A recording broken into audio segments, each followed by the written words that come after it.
মেয়েকে ধর্ষিত হতে হয় কেন? সেই মহাভারতের যুগ থেকে আরম্ভ হয়েছে, যখন থেকে দ্রৌপদী সেই সভায় শুধুমাত্র বিকর্ণ প্রতিবাদ করেছিল।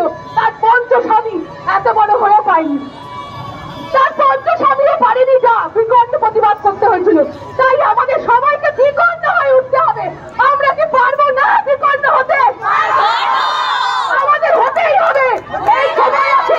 আপনি কি ভাবছেন আপনার বাড়ি হয়নি তো তাই আমি কমিয়ে থাকি? না না না, আর যেটা আপনার বাড়িতে হয়নি সেটা কাল হবে, হবেই হবে। কর্মপন্থা হতে ছাড়ে না, থাকতে পারে না কখনো। এখানে আমরা একটু ঘোরাবো। আরজিকর থেকে একজন এসছেন, উনি কিছু বলবেন। ওনার কথা শুনতে শুনতে আমরা কিন্তু এগোতে থাকবো। আমাদের মিছিলটা এখানে শেষ নয়। জানা গেটের দিকে সার্ভিস রোড দিয়ে আমরা বাদিক দিয়ে এগিয়ে যাবো। জানা গেটের দিক দিয়ে সার্ভিস রোড দিয়ে আমরা বাদিক এগিয়ে যাবো। জানা গেটের দিক দিয়ে সার্ভিস রোড দিয়ে আমরা জানা গেটের দিকে এগিয়ে যাবো, বাদিকে সার্ভিস রোড দিয়ে।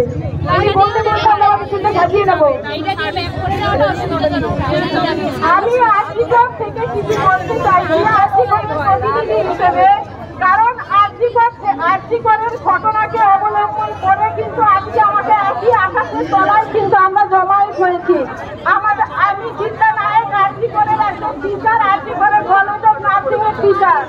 আমি চিন্তা নায়ক আরজিকর কলেজের টিচার। আমি ওখানে ধর্ণা দিতে দিতে কিন্তু আমি রাত 10টার পরে এখানে এসেছি একমাত্র জমায়েত হওয়ার জন্য। আমি চাইছি এর তীব্র প্রতিবাদ হোক। আমরা যে 34 ঘন্টা বা 36 ঘন্টা ডিউটি করা মেয়েটাকে আমরা নিজেদের চোখের সামনে আচর অবস্থায় দেখেছি, নৃশংস হত্যাকাণ্ড আমরা চোখের সামনে দেখেছি। কিন্তু আমরা জানি অপরাধীরা আমাদের মধ্যে ঘুরে বেড়াচ্ছে। কিন্তু আমরা চাইবো অপরাধীদেরকে তাই প্রতিবাদ মিছিল শেষ হবে। আমাদের যতক্ষণ না আমরা অপরাধীর দৃষ্টান্তমূলক শাস্তি পাবো ততক্ষণ পর্যন্ত কিন্তু আমাদের প্রতিবাদ চলবে। আমরা জানি সাধারণ মানুষ যারা চিকিৎসা করতে আসে, রোজ দিন বিনা পয়সায় চিকিৎসা পেতে আসে, তারা অনেক ভুগছে। তারাও কিন্তু আমাদের পায়ে সামিল হচ্ছে, আমাদের পদযাত্রায় তারা সামিল হচ্ছে এর দৃষ্টান্তমূলক শাস্তি পাওয়ার জন্য।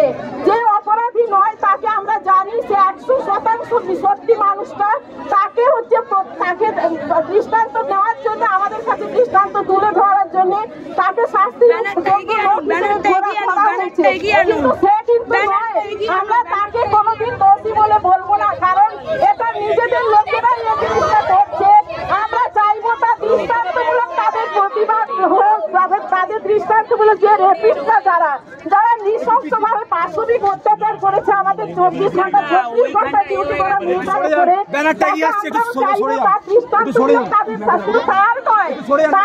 তাদের দৃষ্টান্তমূলক শাস্তি হোক। এবং সাধারণ মানুষ কেন, তাদের মা বাবারাই, তাদের গার্ডিয়ানরা যেন এই সামাজিক অবক্ষয় হওয়া ছেলেদেরকে আমাদের হাতে তুলে দেয় এবং আমরাই যেন তার দৃষ্টান্তমূলক শাস্তি দিতে পারি।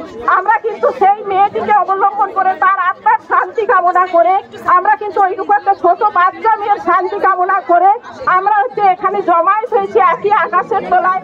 এটা আমাদের নারীদের পৃথিবী বলে আমরা গণ্য করতে চাইছি এবং আমাদের পৃথিবী যাতে একটা সুস্থ সমাজ হতে পারে, এই সুস্থ সমাজ ব্যবস্থাকে আমি সবার সামনে তুলে ধরতে চাইবো। এবং এটা শুধু আমার নয়, এটা আমার, তোমার, সবার, সকলের জন্য এই রাস্তা যেন হয় এবং এই রাস্তায় গলি যেন আমাদের সবার জন্য হয়। আমরা কাউকে যেন আমাদের প্রতিটা রাস্তা, প্রতিটা গলি আমরা যেন না বলি 10টার সময় কেন